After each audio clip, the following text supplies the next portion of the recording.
Oh my word, Drea. We just had the Qatar Grand Prix, and I don't know what to say in terms of, I've been saying it all season, and I was saying it last season. McLaren on strategy, boom. I agree. Uh, it's such a shame. I feel like every year they just kind of like, here you go, Max. Here you go, Max. Just don't worry about us. I think we're going to do this. We've got really strong. We've got flexibility. We've got flexibility, guys. Don't you worry about it. Who's that? Who's that coming up behind us so fast? Oh, so frustrating. I want to do some accents in a minute. Maybe No. I might put an American accent and an Italian accent together for Zach and Andrea. Okay. But my word, I couldn't believe it. And this man here, Piastri, he said he was speechless. He had the race in the bag. Norris, not the worst thing in the world, but he's basically only got a 12-point lead now over this man, Max Verstappen. And I did call it out, I think, way back in either August or September. And I said, with Max's current momentum, Yeah. I think he might start to track him down. And I think what's really interesting with McLaren as a team, and this is where I differ with their style, is there's an arrogance. They just think, well, we just have the fastest car and we've got great drivers. That's enough. And like, fastest car, fastest drivers, everything going your way, and you still let Max Verstappen win. Do you really think it's arrogance? Because, their message is always about fairness, right? And fairness and arrogance don't often go well together. You wouldn't really put that in the same sentence as each other. So do you think it's like they don't even know that they're arrogant? No, I think there's two different things. Okay. Yeah, I don't think they know.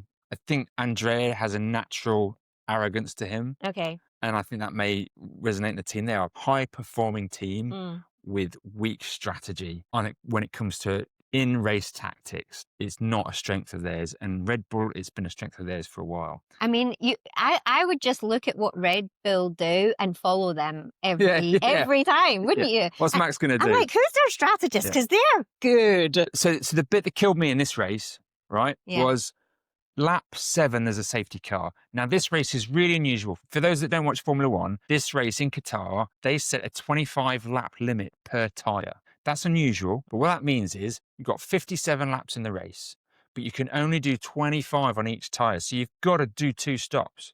Yeah. Because it's more than 50 and there's a 25. You have to do more than 2 stops. Lap 7 comes as a safety car.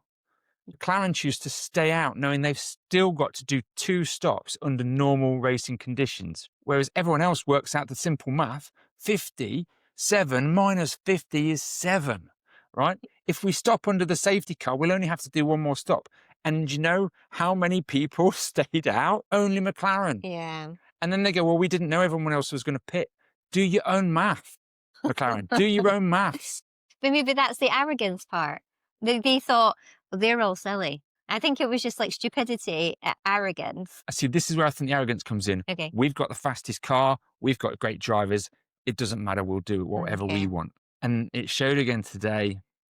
I saw that at the end as well, McLaren wouldn't take any interviews until after the podium because they had to go and get their ducks in a row and think about what they were going to say about it. And I can imagine they're confused. It's confusing. It's embarrassing. It's right? embarrassing. And again, their focus is as businessmen. They're like, we want the constructors title. We've got it again. That's what they really care about.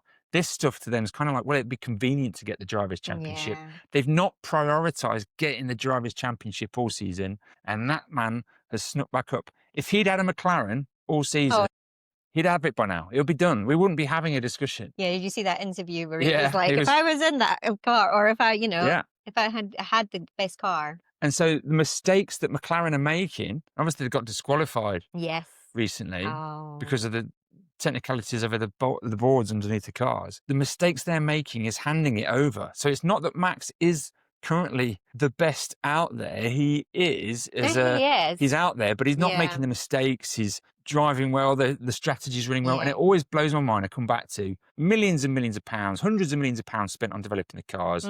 You get the best drivers, pay them 10s and 20s and 30s of millions of pounds. And then somebody goes, well, let's not bother pitting right now, and it ruins your race. Incredible. Who do you want to win? I actually don't have a really strong one. You don't either. No. Now, I'm historically a Lewis Hamilton fan. Yeah. I will pick, out of the three, I'll pick Norris. I would like to see Verstappen held back from having a 5th. That would be good because he's on his rampant charge to 7 or 8. But we are still laughing and kind of clapping when things like do get handed to him a little bit because we're just like, it's just ridiculous. This is ridiculous. Don't hand it to him of all people, Now, also killed me is how long it took them. So towards the back end of the race, they're in a position they've got to do one more pit stop. Yeah. Norris is out there struggling on tyres. Piastri isn't doing particularly great. And it took them 3 to 4 laps to decide to pit Piastri, and probably 6 laps. I think Norris didn't come in till like 44, 45 to put on another tyre, and he was struggling. Max was catching him up. And then to try and pit him to come out and get through traffic, and this incredible. Is another way that Red Bull don't play that game. They make the decisions and then they get them in, and it's that. They don't mess around. And to hear the conversations going back and forth with that lap, there's a bit of a conversation. The next lap, there's a bit of a conversation. The next lap, and it's like, oh my God, do something. Take action. It took several laps for McLaren to decide to bring Piastri in to give him a chance of catching at the end. And do you know what they were doing at that time? Crunching numbers and trying to say, well, this is what lap time you'll need to set in order to catch Max up. But what they weren't putting into their computer was what lap time did Max have in his car that he wasn't yet showing on the hard tyre. And it just blows my mind. Well, you'll need to set a 1:24, I think they told him. Well, I'll give it a go. Yeah. Max started setting faster lap times than that anyway. Of course.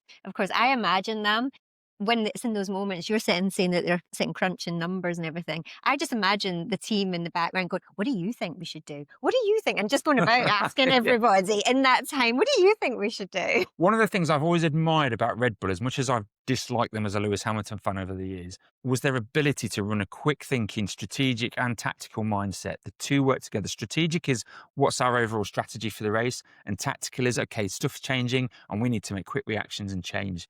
And Red Bull have generally nailed it. Mercedes were terrible for years. Ferrari aren't that great in general. And McLaren have been really poor this year.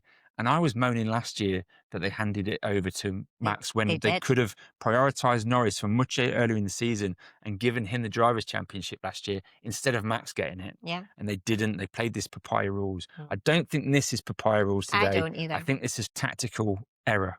Because to not know at lap 7 we can pit and only do one more pit stop, somebody forgot to do the maths today. Yeah. They sounded so confident over the radio. They were like, we've got flexibility. Flexibility. And I was sitting there going, flexibility my ass. You've got to do one more pit stop.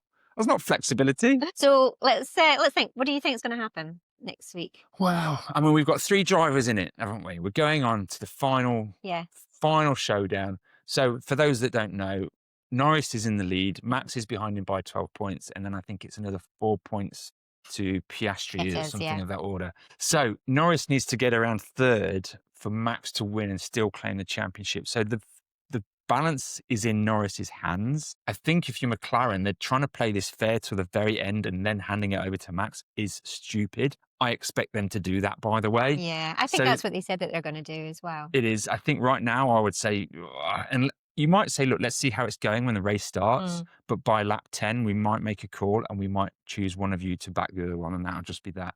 But either way. So wait, if Max comes in first and Lando comes in 3rd. At this point, I believe that would say 12 points, 25 for a win, 15 for a second place. So he needs more than that to catch him up. But yes, Max 3rd. Max first, Lando 3rd, Lando still wins. So if you're Lando, you just try and drive around to get in 3rd. Good luck. I mean, but he hasn't actually officially had podiums for the past 2 races. So it's not a given, is it? And who knows, someone else's might be there going, I'll have that podium. Thanks very much. And like a science as well. I'll just take a championship off you. Yeah, incredible. Lovely. Good luck, Lando. Yeah. Who's your money on, Dre? Do you know what? I'm like you. I'm a little bit... But first of all, I don't really mind who's going to win. I would rather it's not Max. I really kind of want to see Piastri do his thing. I want to see him like mix it up. You're a bit of a Piastri supporter, aren't you? I am a little bit. It's not like I love him, but I like his level-headedness at the beginning. Yes. I really like that. You can see the emotion has definitely, edged its way into him, which shows that he is a competitive person, and that is a good thing. That's not a bad thing to be. Yeah, he's definitely looking human there, isn't he? Yeah, he's like, God bless him. So I don't want anybody to hand it to anybody. So I don't want anybody to hand it to Max. And I certainly don't want anybody to hand it to Lando either. I want Lando to go out and fight for it, if I'm honest. Do you know what we have got? What? We've got one hell of a finale because it's not Yes. been decided. Thank you, Andrea Stella, for making sure that nobody can decide who the Drivers' Championship is right till the very end. Right to the very Yeah. end. That'll get the viewings, that won't it? Yeah. Yeah. Can you imagine being in McLaren and knowing that you've had the best car all season, and if Max walks away with the Drivers' Championship because of your Again. own mistakes? Yeah, again. Yeah. Whoa, it'll be terrible. Do you like my new F1 I T-shirt? love it. Yeah. It looks great. Almost as good as my I T-shirt. think we're going to put these up soon, Yeah. aren't we? Yes, Get them up for for sale. sale. Yeah, why not? Get yours one day. Right. Well, we'll see you again, Stacks FS.